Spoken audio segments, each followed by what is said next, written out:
Hello everyone, welcome to the President's online classes. I am Mrityunjay Kumar and I am your mathematics faculty. आज हम लोग इस lecture में geometric progression start करने वाले थे, लेकिन हम लोग को प्री फाउंडेशन कोर्स भी पढ़ना है, तो उसमें थोड़ा सा बहुत अच्छा कंसेप्ट है अरिथमेटिक प्रोग्रेशन का है, जो कि हम लोग को सीखना चाहिए और बहुत ही इम्पोर्टेंट है। अभी तक जो हम लोगों ने पढ़ा है बस उसी से डिराइव होकर कुछ कंसेप्ट आया है, वो हम लोग को जानना है। तो आज हम लोग इस लेक्चर में उसी कंसेप्ट को हम लोग कवर करेंगे, ठीक है। तो देखते हैं कि क्या क्या कंसेप्ट है जो कि हम लोग को सीखना चाहिए प्री फाउंडेशन के लिए। तो सबसे पहले मुझे जो सीखना है वो है प्रॉपर्टीज ऑफ अरिथमेटिक प्रोग्रेशन, कि अरिथमेटिक प्रोग्रेशन जो हम लोग पढ़े हैं अभी तक उसमें क्या क्या प्रॉपर्टीज हो सकता है, उसका क्या क्या प्रॉपर्टीज है। देखिए, तो फर्स्ट प्रॉपर्टीज है if A1 A2 A3 are in AP। ये सब A1 A2 A3 जो है ये टर्म है AP का, तो ये जो है सीक्वेंस ये AP में है। कुछ कॉमन डिफरेंस इज D, जिसका कॉमन डिफरेंस D है। Then for fixed non zero number, means non zero number के लिए अगर कोई K है जो कि बिलोंग्स टू रियल नंबर है, मीन्स आइदर वो नेगेटिव इंटीजर भी हो सकता है और पॉजिटिव इंटीजर भी हो सकता है, तब क्या होगा कि A1 प्लस माइनस के, A2 प्लस माइनस के, A3 प्लस माइनस के। मतलब क्या हुआ कि एक अरिथमेटिक प्रोग्रेशन है A1 A2 A3। अगर इन सब के टर्म्स में, इस अरिथमेटिक प्रोग्रेशन के टर्म्स में अगर कोई नॉन जीरो नंबर्स को आइदर सब्ट्रैक्ट या ऐड करते हैं, फिक्स नंबर ध्यान रहे, अगर सब्ट्रैक्ट या ऐड करते हैं तो जो नया हमारा सीक्वेंस बनेगा यानी प्रोग्रेशन बनेगा वो भी अरिथमेटिक प्रोग्रेशन ही होगा, वो भी अरिथमेटिक प्रोग्रेशन होगा, जिसका भी कॉमन डिफरेंस D ही होगा, जिसका कॉमन डिफरेंस ही भी D ही होगा। देख लेते हैं एग्जांपल से हम लोग, ठीक है। सपोज कि एक हम लोग का अरिथमेटिक प्रोग्रेशन 1 2 3 4 5, ठीक है, ये है। इसमें एक K belongs to real number, हम लोग 2 को ऐड या सब्ट्रैक्ट करेंगे, 2 को ऐड या सब्ट्रैक्ट करेंगे तो 1 प्लस 2 कितना होगा 3, 2 प्लस 2 कितना होगा 4, 3 प्लस 2 कितना होगा 5, 4 प्लस 2 6, यानी सेम नंबर को ऐड कर रहे हैं। तो देखिए इन दोनों के बीच का डिफरेंस क्या है 1, इन दोनों के बीच का डिफरेंस कितना है 1, इन दोनों के बीच का डिफरेंस 1, यानी डिफरेंस, कॉमन डिफरेंस भी हम लोग का क्या है सेम है, क्योंकि पहले वाला भी प्रोग्रेशन में कॉमन डिफरेंस सब में क्या था 1 था। तो देखिए जो नया बना वो भी अरिथमेटिक प्रोग्रेशन है और कॉमन डिफरेंस सेम 1 है। तो फर्स्ट प्रॉपर्टी यही बोलता है, ठीक है। अब सेकेंड, उसी में अगर उसी प्रोग्रेशन के इच टर्म में अगर उसी रियल नंबर्स को मल्टीप्लाइड कर दिया जाए तो हमारा अरिथमेटिक प्रोग्रेशन बनेगा, विथ कॉमन डिफरेंस में भी वो मल्टीप्लाइड करना पड़ेगा रियल नंबर्स को, ठीक है। तो नया जो हमारा कॉमन डिफरेंस बनेगा वो क्या बनेगा K इंटू D, अगर K को मल्टीप्लाई किया जाएगा इच टर्म के साथ तब। थर्ड है कि अगर K को डिवाइड किया गया इच टर्म के साथ तो हमारा कॉमन डिफरेंस में भी क्या हो जाएगा K से डिवाइड करना पड़ेगा, और नया कॉमन डिफरेंस जो बनेगा AP का वो dy हो जाएगा। तो ये फर्स्ट प्रॉपर्टीज में, प्रॉपर्टीज नंबर फर्स्ट में ये 3 कंसेप्ट, आई थिंक ये क्लियर हुआ होगा। इजी है समझना, एग्जांपल्स के थ्रू हम लोगों ने देखा और बहुत इजी है। अब प्रॉपर्टीज नंबर टू में देखते हैं। कहता है the sum of terms of an AP equidistance from the beginning and the end is constant and is equal to sum of first and last term. मतलब क्या है कि sum of terms of AP equidistance from the beginning and the end, मतलब कि अगर कोई suppose कि arithmetic progression है, ये मान लीजिए 10, ये 10 टोटल n इक्वल्स टू 10 है, ठीक है। तो इसमें जो है sum of terms of an AP equidistance from the beginning and the end is constant, मतलब कि अगर बिगिनिंग और एंड से अगर सेम डिस्टेंस पे, इक्वी डिस्टेंस पे अगर आप टर्म्स को सम करेंगे तो सेम आएगा। मतलब क्या है कि अगर देखिए यहाँ 1 प्लस 10, यहाँ सॉरी 9 यहाँ छूट गया, 1 + 10, यहाँ अगर पहले से फर्स्ट टर्म ले रहे हैं तो लास्ट से भी फर्स्ट टर्म यानी इक्विडिस्टेंस सभी होगा। देखिए पहले से अगर बिगिनिंग से अगर सेकेंड टर्म तो यानी एंड से भी सेकेंड टर्म, तो 2 + 9 ये भी 11 आएगा, इसका भी सम 11, इसका भी सम 11। यहाँ देखिए बिगिनिंग से थर्ड टर्म तो लास्ट से भी थर्ड टर्म, तो इसका भी सम क्या आएगा 11 आएगा। बिगिनिंग से अगर फोर्थ टर्म तो लास्ट से भी एंड से भी फोर्थ टर्म, 4 + 7 इसका भी सम क्या है 11, तो इसका भी सम क्या होगा 11। तो हमारा सम क्या है कांस्टेंट है, और वो इक्वल्स किसका है फर्स्ट और लास्ट टर्म के इक्वल, वो इक्वल किसका है फर्स्ट और लास्ट टर्म के इक्वल है। मतलब the sum of terms of an AP equidistance from the beginning and the end is constant and equals to sum of first term and last term. ठीक है, तो ये सेकेंड नंबर प्रॉपर्टीज।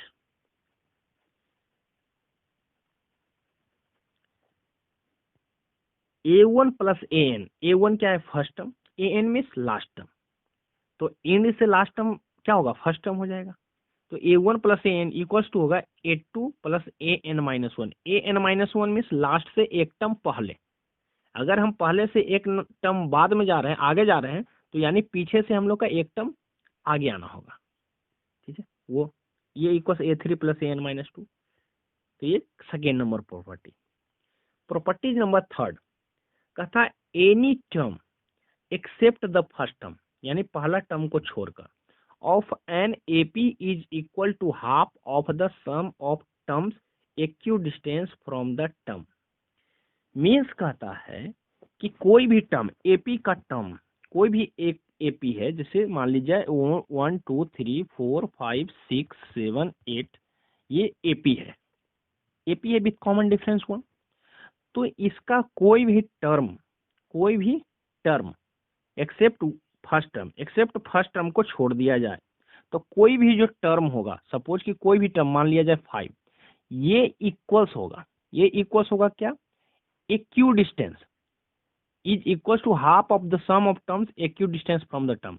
मतलब ये किसके सम का हाफ होगा कि अगर टर्म से इक्विडिस्टेंस पे अगर कोई आप टर्म ले रहे हैं, सपोज कि हम इक्विडिस्टेंस इसके आगे 2 आगे 1 2 3 यानी 3 आगे, तो यानी 3 पीछे भी आना होगा, तो यानी देखिए 3 पीछे आए तो क्या है 2, 3 आगे आए तो क्या हुआ 8, तो 2 + 8 कितना हुआ 2 + 8 10, तो इन दोनों सम का हाफ होगा 10/2 = 5।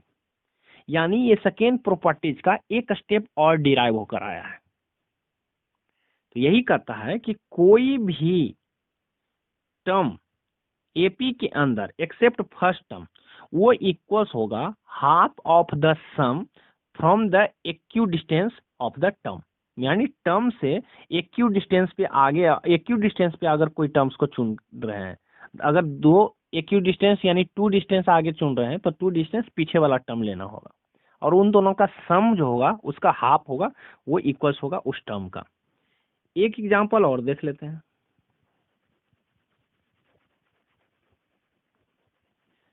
कोई और एक एपी है 2 4 6 8 10 12 14,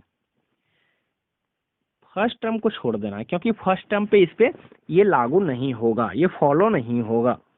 मान लीजिए कोई टर्म है 8, ये जो 8 इक्वल्स होगा, ये जो 8 इक्वल्स होगा किसके इक्वल्स है, आप कोई भी एक इक्विडिस्टेंस लीजिए, अगर आप इधर लेते हैं एक पीछे तो एक आगे आपको आना होगा, तो 10 + 6 16 और 16/2 यानी उन दोनों के सम का हाफ 8। अगर आप 2 पीछे आते हैं तो 2 आगे आना होगा, तो 12 + 4 16 16/2 8। अगर 3 पीछे आते हैं तो 3 आगे आना होगा, यानी 14 + 2 16। यानी देखिए क्या है कि इक्विडिस्टेंस फ्रॉम द टर्म, पीछे भी सेम डिस्टेंस पे आगे भी सेम डिस्टेंस पे, और उन दोनों का सम का हाफ जो होगा वो टर्म्स के इक्वल होगा। तो ये प्रॉपर्टीज नंबर थर्ड। अब प्रॉपर्टीज नंबर फोर्थ है, ये n - k और n + k से कंफ्यूज नहीं होना है। k मीन्स इक्यू डिस्टेंस, अगर 3 डिस्टेंस पीछे तो n माइनस के, अगर 3 डिस्टेंस आगे तो n प्लस के, ठीक है। और k का वैल्यू जो होगा हमेशा n से लेस देन होना चाहिए, ठीक है। फोर्थ नंबर प्रॉपर्टी देखिए, if number of terms of AP is odd, अगर एपी में नंबर ऑफ टर्म्स अगर ऑड है, then sum of the terms is equals to product of middle term and the number of term. कि अगर एक कोई AP मान लीजिए 1 2 3, ये भी एक एपी है, 3 टर्म का एपी है, नंबर ऑफ टर्म्स कितना है 3, यानी ये ऑड है, ऑड है। तो सम ऑफ द टर्म जो होगा इन तीनों का सम देखिए, 3 2 5, 5 + 1 6, यानी सम जो है equals to product of middle terms and number of term. Product of middle term, middle term कितना है 2, किसका किसका प्रोडक्ट, मिडिल टर्म्स और total number of term, total number of term 3, तो 2 3 जा 6, देखिए उसका सम इक्वल्स आया। तो ये प्रॉपर्टी नंबर 4 है। प्रॉपर्टी नंबर 4 क्या है कि अगर नंबर ऑफ टर्म्स एपी के अंदर ऑड है तो उसका सम जो होगा इक्वल्स टू होगा किसके किसके प्रोडक्ट का, नंबर ऑफ टर्म्स और मिडिल टर्म्स के प्रोडक्ट के इक्वल होगा, ठीक है। अब property number 5, if number of terms of any AP is even, अगर कोई भी एपी का नंबर ऑफ टर्म्स इवन है, then arithmetic of middle two terms is arithmetic mean of first and last term. ये दो कंसेप्ट हम लोग समझेंगे जब अरिथमेटिक मीन समझ लेंगे तो ये 5 और 6 को अभी छोड़ देते हैं, हम लोग पहले अरिथमेटिक मीन समझ लेंगे, उसके बाद इन दोनों प्रॉपर्टीज को समझेंगे। देखिए उसके बाद हम लोग समझ लेते हैं property number 7, if A1 A2 AN and B1 B2 BN are the 2 AP, means ये 2 AP है, 2 AP है, पहला A1 A2 A3 ये AN, ये पहला एपी है। सेकेंड एपी जो है B1 B2 B3 ये सेकेंड एपी है, ठीक है। और इन दोनों एपी को अरिथमेटिक प्रोग्रेशन को आइदर आप ऐड कर दें या सब्ट्रैक्ट कर दें, तो जो हमारा नया हमारा सीक्वेंस बनेगा वो भी एक एपी ही बनेगा विथ कॉमन डिफरेंस, लेकिन उसका जो कॉमन डिफरेंस होगा इन दोनों के डिफरेंस, कॉमन डिफरेंस का एडिशन या तो सब्ट्रैक्शन के इक्वल। यहाँ थोड़ा सा मिस्टेक है, D1 is not equals to D2 नहीं, D1 प्लस माइनस D2 के इक्वल होगा। अगर इन दोनों एपी को ऐड कर रहे हैं तो कॉमन डिफरेंस भी दोनों का ऐड हो जाएगा, अगर इन दोनों का सब्ट्रैक्ट कर रहे हैं तो कॉमन डिफरेंस भी दोनों का सब्ट्रैक्ट हो जाएगा। देख लेते हैं एग्जाम्पल से। एग्जाम्पल से अगर हम लोग समझेंगे तो हमारा प्रॉपर्टी जो है वो बिल्कुल माइंड में फिट हो जाएगा और इजी हम लोग अंडरस्टैंड कर पाएंगे। तो हम लोग को एग्जाम्पल के साथ समझते चलना है। सपोज मान लीजिए कोई 2 एपी है, 2 एपी है, पहला 1 2 3 4 5 6 एपी है, सेकेंड एपी है 2 4 6 8 10। देखिए इसका कॉमन डिफरेंस कितना है 1, इसका कॉमन डिफरेंस कितना है 2, ठीक है। अगर इन दोनों एपी को आप ऐड कर दें तो सब दोनों टर्म ऐड हो जाएगा, तो 1 + 2 3, 2 + 4 6, 3 + 6 9, 4 + 8 12। ये देखिए नया एपी बना विथ कॉमन डिफरेंस कितना है 3, यानी इन दोनों का डी भी कॉमन डिफरेंस भी ऐड हो गया 1 + 2 3, तभी तो आएगा कॉमन डिफरेंस 3। तो जब हम दोनों एपी को ऐड कर रहे हैं तो कॉमन डिफरेंस भी ऐड हो जा रहा है नया एपी के लिए। इसी तरीके से जब दोनों को सब्ट्रैक्ट करेंगे तो हमारा कॉमन डिफरेंस भी दोनों का सब्ट्रैक्ट हो जाएगा और नया एपी जो बनेगा उसका इक्वल्स होगा दोनों के डी के सब्ट्रैक्शन के इक्वल होगा। तो ये प्रॉपर्टीज नंबर 7। अब प्रॉपर्टीज नंबर 8, प्रॉपर्टीज नंबर 8 देखते हैं। कहता है 3 numbers A B C are in AP, अगर कोई 3 नंबर A B C जो है एपी में है, इफ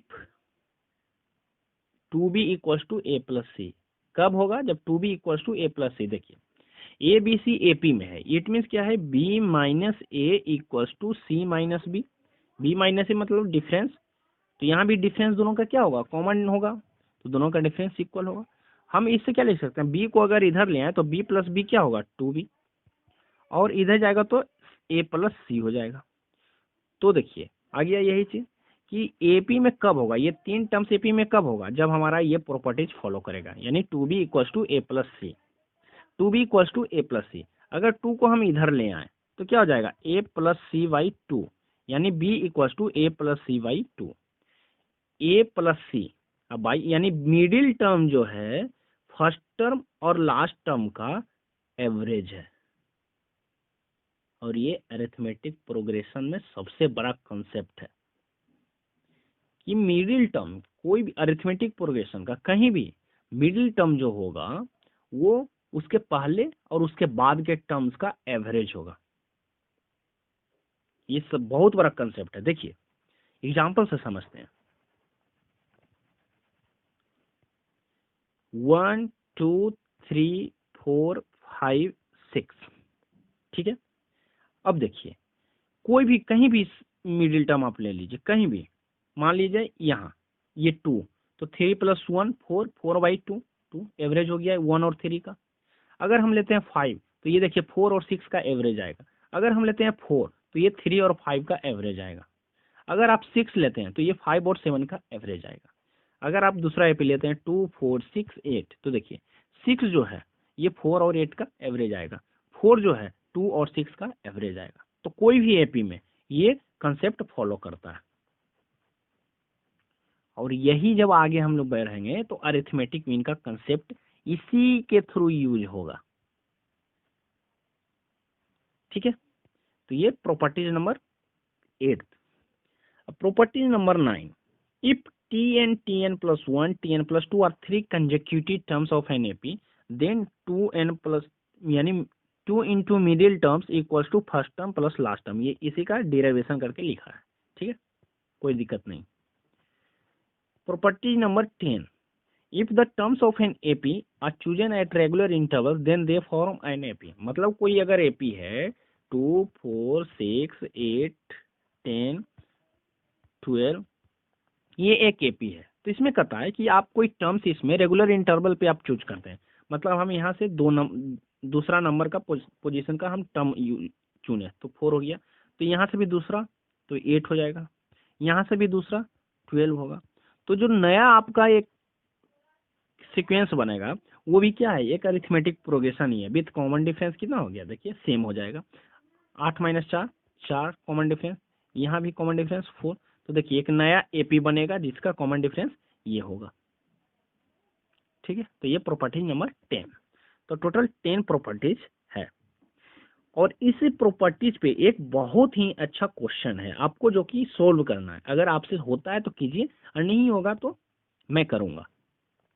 कहता है इफ A1 A2 A3 से लेकर A24 यानी टोटल 24 टर्म्स है एक अरिथमेटिक प्रोग्रेशन के अंदर, जिसमें से A1 plus A5 plus A10 plus A15 plus A20 plus A24 का सम दिया हुआ है 225। तो आपका A1 plus A2 plus A3 यानी उसके पूरे टर्म्स का सम फाइंड करना है। यहां से मैं एक हिंट दे दे रहा हूं, देखिए A1 plus A24, A5 plus A20 means क्या है, sum of the terms from the equidistance from the beginning and the from the end वाला कंसेप्ट इसमें लगा के बनाना है। और ये आपको करना है, अगर नहीं होगा तो मैं फिर बताऊंगा आपको, ठीक है। नेक्स्ट कंसेप्ट है हम लोग का अरिथमेटिक मीन का। वो क्या होता है देखिए, कहता है if 3 quantities are in AP then the middle quantity is called arithmetic mean। Next video में हम लोग अरिथमेटिक कंसेप्ट का हम लोग वीडियो बनाएंगे और इसमें कंप्लीट करेंगे। और कुछ और नया कंसेप्ट इसमें है अरिथमेटिक मीन के ऊपर, और थोड़ा बचा हुआ अरिथमेटिक प्रोग्रेशन का लास्ट कंसेप्ट वो हम लोग नेक्स्ट वीडियो लेक्चर में कंप्लीट करेंगे, ठीक है। ये सब प्री फाउंडेशन के लिए यूजफुल है। बोर्ड के लिए हम लोग तो ऑलरेडी कवर कर चुके हैं, ये सब प्री फाउंडेशन के लिए यूजफुल है, ठीक है। तो नेक्स्ट वीडियो में हम लोग बचा हुआ कंसेप्ट क्लियर करेंगे। Thank you.